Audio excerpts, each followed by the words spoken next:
መልከ መልካሟ ሕይወት ሁሉን አሟልቶ የሰጣት የውቁ የኦሮምኛ ሙዚቃ አቀንቃኝ አንዱዓለም ጎሳ ፍቅረኛ ሞዴል ቀነኒ አዱኛ እጅግ መራር ብዙዎችን ያስለቀሰ በእንባ ያራጨው የቀብር ስነ ስርዓቷም ተፈጽሟል።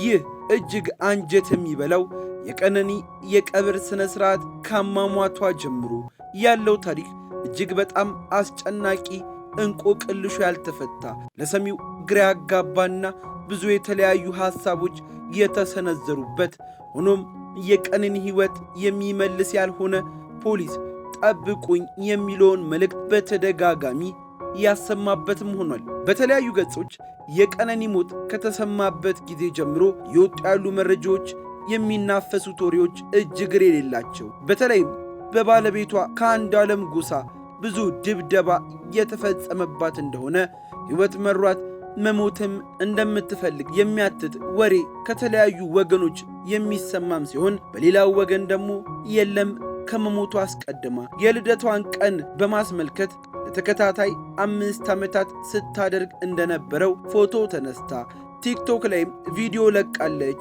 የሚሉም አሉ። ታዲያ እንዴት ሆኖ ነው ራሷን ያጠፋች የሚባለው ወሬ ትክክል ሊሆን የሚችለው የሚል ጥያቄንም አስነስቷል። ልሳን ሚዲያን ያግዛል ያበረታልና ሰብስክራይብ በማድረግ ቤተሰባችን እንድትሆኑ እየጠየቀን በቀነኒ አሟሟት ዙሪያና ዛሬ የተፈጸመውን የቀብር ስነ ስርዓቷን ምን እንደሚመስል ልናስቃኛችሁ ነው።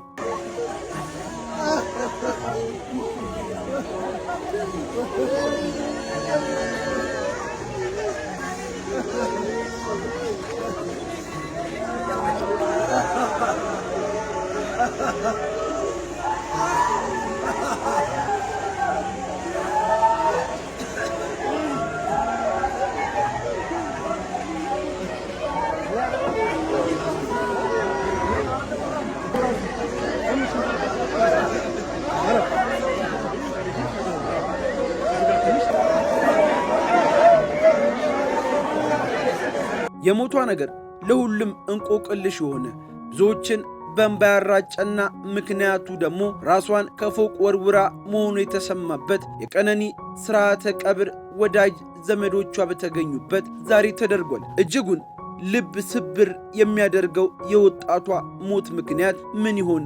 አንዱዓለም ጎሳ ለምን ታሰረ? ይህ ከሆነ ከሰዓታት በፊትም ፍጹም በደስተኝነት ቲክቶክ በተሰኘው ማህበራዊ ሚዲያ ላይ እየጨፈረች የነበረም ሲሆን ታዲያ አሁን ምን ገጠማት የሚሉ ጥያቄዎችም ዛሬም መልስ አላገኙም። ቀኑ እጅግ ብዙ ለቅሶና ሐዘን የተስተጋባበት የቀብር ስነ ስርዓቷ በስላሴ ካቴድራል የተፈጸመበትም ቀን ሆኗል።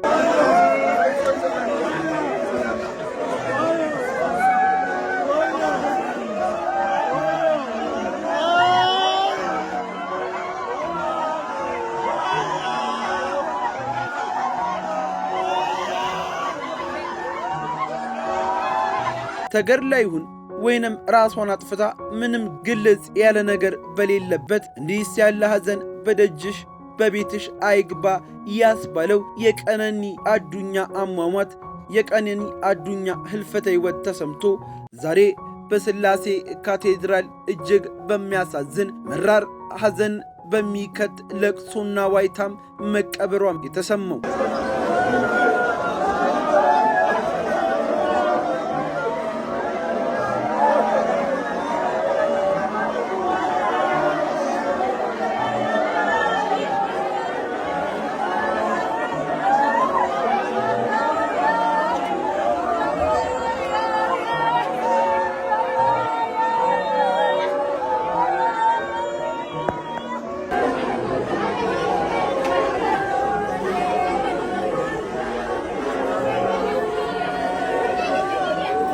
እንዲያው እየወጡ ያሉ መረጃዎች እንደሚያሳዩት ከሆነ ራሷን ከ5ኛ ፎቅ ላይ እንደወረወረች፣ ምክንያቱ ግን እንዳልታወቀ የተሰማም ቢሆን ራሷን የማጥፋቷ መረጃ ግን በሚያሳዝን ሁኔታ ምላሾችን ይጠብቃል። ቀነኒ ከሞቷ ቀን አስቀድማም የመስክ ፎቶ ለመነሳት ልደቷን በማስመልከት ዝግጅቶች ላይ እንደነበረች ጭምር፣ ለዛም የተለያዩ ፎቶዎችን ከወንዴ ስቱዲዮ ጋር ስትነሳ እንደነበር የተሰማም ሲሆን ይቺ የቪዲዮ ክሊፖች አርማቂ መልከ መልካሟ የኦሮሞ ኮሚኒቲ ውስጥ እጅግ ተወዳጅነትን ያገኘችው ቀነኒ ግን በሚያሳዝን ሁኔታ ትናንት ኖራ ዛሬ ግን ህልፈቷ የተሰማበት መረጃ ተሰምቶ ዛሬ ደግሞ የቀብር ስነ ስርዓቷ መፈጸሙ ለብዙዎች ልባቸውን የሰበረ መራር ሐዘንም ሆኖባቸዋል። በሟች ወይዘሮ ቀነኒ አዱኛ አሟሟት ዙሪያም ምርመራ እያጣራ መሆኑን የአዲስ አበባ ፖሊስ ያስታወቀም ሲሆን በለሚ ኩራ ክፍለ ከተማ ወረዳ 3 ልዩ ቦታው ሰንሻይን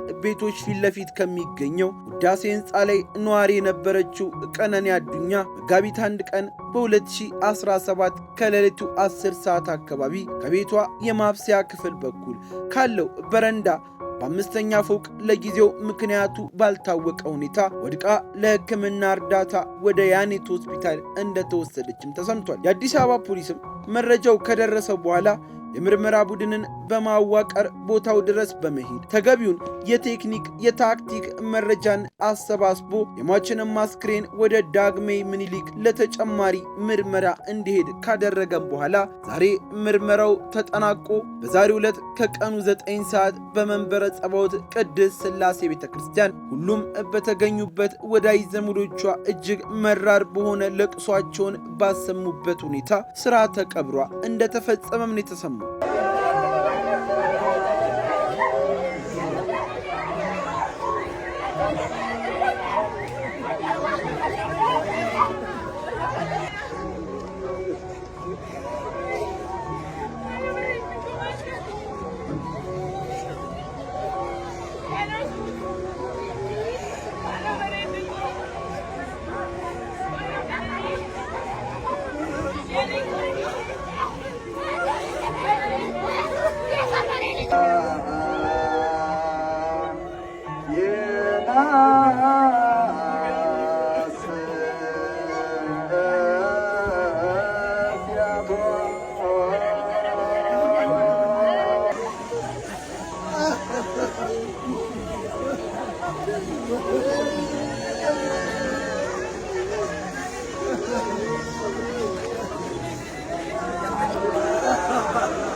ቀነኒ አዱኛ በወቅቱ ከበረንዳ ላይ በወደቀችበት ሰዓት ፖሊስ በቤት ውስጥ የነበረውን ባለቤቷን ድምፃዊ አንዱዓለም ጎሳን በቁጥጥር ስር በመዋልም ምርመራ እያጣራው እንደሚገኝ እወቁልኝ ያለም ሲሆን የምርመራው ውጤትም ለሕዝብ ይፋ እንደሚያደርግም አስታውቋል። በተለያዩ የማህበራዊ ድረገጾች ላይ ከፖሊስ የወንጀል ምርመራ ውጤት በፊት የሚናፈሱ መረጃዎች ተገቢነት የሌላቸው ከመሆናቸውም ባሻገር በምርመራ ሂደቱ ላይ የሚያሳድረው አሉታዊ ተጽዕኖ በመገንዘብ ከተሳሳተ መረጃ ሁላችሁም ተቆጠቡ የሚል መልእክትንም አስተላልፏል። በኢንጂነሪንግ ዲግሪን ከአርባ ምንጭ ዩኒቨርሲቲ ያገኘችው ቀነኒ በሞዴሊንግ በማስታወቂያ ስራዎች በማህበራዊ ሚዲያን ዝናንም አትርፋለች። በኦሮምኛ ሙዚቃዎቹ የሚታወቀው የአንዱዓለም ጎሳ እጮኛ ቀነኒ አዱኛ ሞት ጋር በተያያዘም ፖሊስ ጥያቄ እንደተደረገለት ተሰምቷል። ከቀብሯም አስቀድሞ የተለያዩ ሰዎች የሞቷ መፍትሄ